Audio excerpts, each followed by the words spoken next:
사도신경으로 신앙고백 드리시겠습니다. 전능하사 천지를 만드신 하나님 아버지를 내가 믿사오며 그 외아들 우리 주 예수 그리스도를 믿사오니 이는 성령으로 잉태하사 동정녀 마리아에게 나시고 본디오 빌라도에게 고난을 받으사 십자가에 못 박혀 죽으시고 장사한 지 사흘 만에 죽은 자 가운데서 다시 살아나시며 하늘에 오르사 전능하신 하나님 우편에 앉아 계시다가 저리로서 산 자와 죽은 자를 심판하러 오시리라. 성령을 믿사오며 거룩한 공회와 성도가 서로 교통하는 것과 죄를 사하여 주시는 것과 몸이 다시 사는 것과 영원히 사는 것을 믿사옵나이다. 아멘. 함께 은혜 나눌 하나님의 말씀은 요한복음 15장 1절에서 6절까지의 말씀입니다. 요한복음 15장 1절에서 6절까지의 말씀입니다. 요한복음 15장 1절에서 6절까지의 말씀을 읽어드리겠습니다. 나는 참 포도나무요 내 아버지는 농부라. 무릇 내게 붙어 있어 열매를 맺지 아니하는 가지는 아버지께서 그것을 제거해 버리시고 무릇 열매를 맺는 가지는 더 열매를 맺게 하려 하여 그것을 깨끗하게 하시느니라. 너희는 내가 일러준 말로 이미 깨끗하여졌으니 내 안에 거하라. 나도 너희 안에 거하리라. 가지가 포도나무에 붙어 있지 아니하면 스스로 열매를 맺을 수 없음 같이 너희도 내 안에 있지 아니하면 그러하리라. 나는 포도나무요 너희는 가지라. 그가 내 안에 내가 그 안에 거하면 사람이 열매를 많이 맺나니 나를 떠나서는 너희가 아무것도 할 수 없음이라. 사람이 내 안에 거하지 아니하면 가지처럼 밖에 버려져 마르나니 사람들이 그것을 모아다가 불에 던져 사르느니라. 아멘. 할렐루야. 오늘 저는 본문의 말씀 가지고 함께 말씀의 은혜를 나누기를 원합니다. 가지치기라고 하는 것을 이제 왜 해야 되느냐라고 봤을 때에 여러 가지가 있다라고 하는데요. 첫 번째로는 이제 그 농작물 나무의 수형을 이제 만들어 가지고 그 농 작업을 하기에 굉장히 수월하게 만드는 역할을 한다라고 합니다. 그리고 이제 두 번째로는 그 나무 사이에 그 간격이 그 넓어지면 바람이나 햇빛이 이제 잘 들어가지고 이제 병충해를 예방하는 효과가 있다라고 합니다. 그리고 이거는 이제 저도 이제 몰랐던 부분인데 가지치기를 이제 하면 이제 광합성도 좀 많이 한다라고 이야기를 해요. 그리고 이제 열매를 많이 맺게 하여서 이제 더 좋은 그 수확을 얻게 하는 목적이 이제 가지치기의 주 목적이라고 이야기를 합니다. 오늘 본문의 말씀은 이제 우리가 잘 알고 있는 이제 포도나무의 이제 비유입니다. 내용은 그대로 우리가 읽은 그대로 예수 그리스도 안에 거해 있어야지만 그 가지치기를 당하지 않고 많은 열매를 맺음으로 인하여서 이제 하나님의 기쁨에 함께 동참한다라고 하는 이제 그런 내용을 가지고 있죠. 성경에서 보면은 이제 포도나무에 대한 내용들이 많이 등장을 하게 됩니다.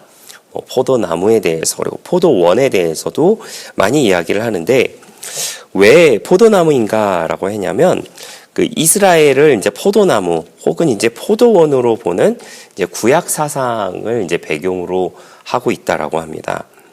예수님은 이제 부르심에 합당하게 행동하지 못한 이스라엘과 비교하여서 진정한 의미의 참 포도나무가 바로 예수님이시다라고 하는 것을 말씀해 주시기 위하여서 포도나무라고 하는 내용을 말씀하신 것이에요. 포도나무 비유의 이제 주 목적은요, 그 제자들의 주님에 대한 의존에 대한 중요성을 이제 강조하기 위한 것이다라고 이야기를 합니다. 우리가 이제 본문의 말씀을 보면서 이제 여러 가지 생각을 해볼 수 있는데 이것에 대한 해석이 이제 몇 가지가 있습니다만은 열매를 맺는 것이 주가 될 수도 있고 구원이 주가 될 수도 있다라고 하는 것이 그 내용들 중에 하나였어요. 그러나 여기서 보면은 3절에 보면은 너희는 내가 일러준 말로 이미 깨끗하여졌다라고 하는 것으로 봐서는 여기서 말하는 너희는 이제 제자들이죠. 그 제자들이 이미 깨끗하여졌다라고 한다면 이미 구원의 반열엔 들어섰다라고 하는 것이죠. 그렇다면 이제 구원의 반열에 들어섰다라고 한다면 그냥 단순하게 구원받은 것으로 그치느냐? 사실은 그렇지 않다라고 하는 것이죠. 구원받은 것에 그치지 않고 또한 무엇을 해야 되느냐? 많은 열매 맺음을 통하여서 농부이신 하나님을 기쁘시게 해드려야 한다라고 하는 것이죠. 제가 일전에도 설교를 했었을 때에 천국에 대해서 잠깐 말씀을 드린 적이 있었습니다. 그 천국에 대해서 우리가 좀 생각해 봐야 될 것이 천국에 가서 뭐 누구는 더 좋은 집에 살고 누구는 좀 후진 집에 살고 라고 한다라고 한다면 거기 가서도 차별을 받으면 그게 무슨 천국이겠는가 라고 하는 그런 이야기를 했어요. 말씀을 드렸었습니다. 그런데 그렇다고 해서 열매 맺는 것에 소홀해야 하느냐? 결단코 그렇지 않다라고 하는 것이죠. 그것에 대해서 또 말씀을 드렸던 부분이 계시록에 대한 이야기를 말씀을 드렸었습니다. 계시록에 보좌에 있었던 그 사람들이 24장로가 보좌에 앉으신 이 앞에 자신의 왕관을 내려놓고 하나님을 찬양하는 모습, 어린 양을 찬양하는 그 모습을 보여준다라고 하는 말씀도 드렸었어요.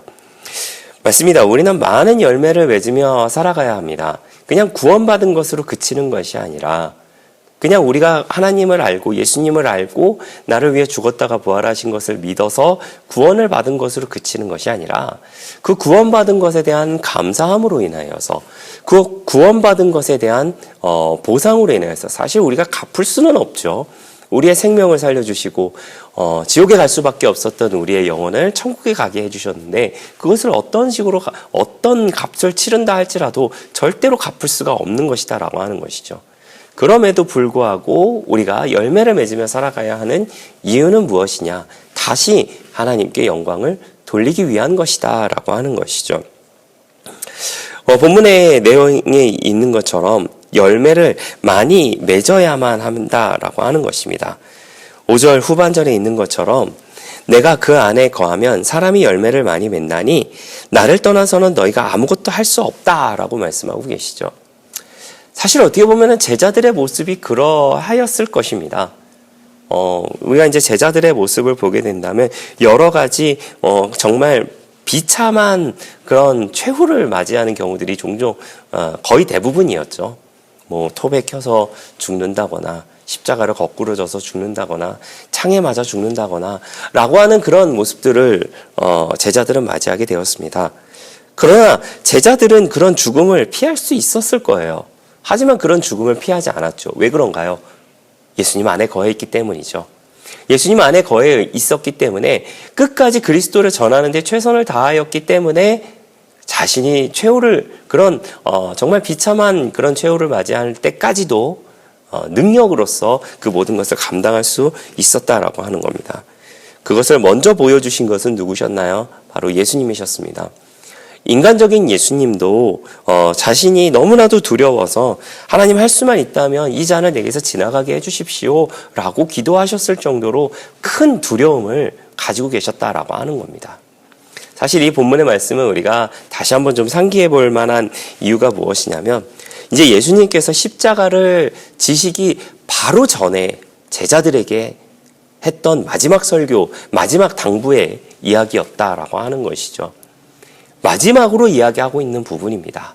얘들아, 내가 이제 죽으러 간다. 너희를 위해 죽으러 가는데 너희가 내 안에 거하고 내가 너희 안에 거하면 너희가 열매를 맺으며 살아갈 수 있을 것이다. 그러니 나의 모습을 본받아 나와 같은 길을 가는 것에 대해서 두려워하지 말라라고 이야기하는 것이 어떻게 보면 예수님의 말씀이 아니었을까라는 생각을 하게 됩니다. 그런 의미에서 이 말씀은 단순하게 그냥 제자들에게 혹은 오늘을 살고 있는 우리들에게 그냥 단순하게 그냥 따라와라. 단순하게 모든 것에 대해서 두려워하지 말라라고 하는 것을 의미하는 것이 아니라 당신이 먼저 보여주신 모범에 대해서 이야기하시면서 혹 그러한 일이 너희 가운데 닥치게 된다면 두려워하지 말고 내가 너희와 함께하고 있으니 능력 안에서 모든 것을 넉넉하게 감당하라라고 이야기하고 있는 것이 바로 예수님의 말씀이셨다라고 하는 것이죠. 물론 요즘 우리가 어떤 목숨을 내놓고 그리스도를 믿고 있지는 않다라고 생각이 들 수도 있습니다. 물론 그렇다고 해서 다시 목숨을 걸 만한 곳으로 가서 신앙생활을 하라 그런 의미가 아니라 우리에게 이러한 일들이 혹여나 온다 할지라도 그 모든 것을 주님을 의지하면서 넉넉하게 감당하라라고 말씀하신 이 말씀을 기억하면서 지금 내가 그와 같은 상황에 있다라고 하는 그런 마음가짐으로 살아가야 되는 것이 어쩌면 우리 모두의 모습이 아닐까라는 생각을 하게 됩니다. 사랑하시는 성도 여러분, 우리는 주님 안에 거해 있어야 합니다. 그것으로 그치는 것이 아니라 많은 열매를 다시 돌려드림으로 인하여서 오로지 영광 받으시기에 합당한 하나님 아버지만을 영광 돌리며 살아가는 우리 모두의 넉넉한 신앙의 모습 다 되시기를 예수님의 이름으로 부탁을 드리겠습니다. 기도하겠습니다. 좋으신 아버지 하나님 감사합니다. 저희를 주님의 자녀 삼아주시고 또 함께 예배드리게 하시니 너무나도 감사를 드립니다. 우리가 많은 열매를 맺으며 살아가게 하여 주시옵소서. 그 열매 맺는 가운데에 하나님의 기쁨 가운데 거하는 우리 모두가 되게 하여 주시고 그 모습을 통하여서 많은 사람들에게 믿음의 본이 되며 살아가는 우리 모두의 넉넉한 신앙의 모습 다 되게 하여 주시옵소서. 감사를 드리며 예수님의 이름으로 기도하였습니다. 아멘. 주기도문으로 마치겠습니다. 하늘에 계신 우리 아버지여, 이름이 거룩히 여김을 받으시오며 나라가 임하시오며 뜻이 하늘에서 이루어진 것 같이 땅에서도 이루어지이다. 오늘 우리에게 일용할 양식을 주시옵고 우리가 우리에게 죄 지은 자를 사하여 준 것 같이 우리 죄를 사하여 주시옵고 우리를 시험에 들게 하지 마시옵고 다만 악에서 구하시옵소서. 나라와 권세와 영광이 아버지께 영원히 있사옵나이다. 아멘.